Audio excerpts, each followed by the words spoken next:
எள்ளுல மறைஞ்சிருக்கக்கூடிய மருத்துவ நன்மைகளை பத்தி நம்ம இப்ப பார்க்கலாம். இளைச்சவனுக்கு எள்ளுன்னு சொல்லி ஒரு பழமொழியை நம்மளுடைய முன்னோர்கள் சொல்லுவாங்க.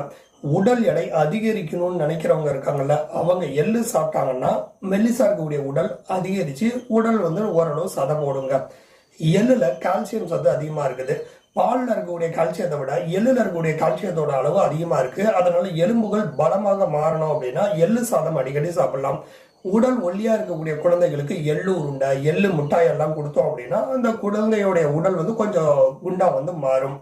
எள்ளுல இருக்கக்கூடிய மெக்னீசியம் சத்து அளவு அதிகமா இருக்குது. முக்கியமா சர்க்கரை நோய் வருவதை தடுக்கக்கூடிய ஆற்றலும் எள்ளுக்கு இருக்குது.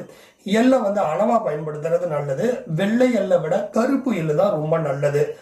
கல்லீரலை காப்பதுல, அதாவது பாதுகாக்கிறதுல எள்ளுக்கு முக்கியமான பங்கு இருக்கு. அதனால எல்லாருமே தாராளமா எள்ளு சாப்பிடலாம். எள்ளு பொறுத்த வரைக்கும் தினமும் தொடர்ந்து ஒரு சின்ன எள்ளு 2 அளவுக்கு சாப்பிட்டு வந்தாங்க அப்படின்னா அவங்களுடைய உடல்ல இருக்கக்கூடிய நோய் எதிர்ப்பு சக்தி பல மடங்கு அதிகரிக்கும்.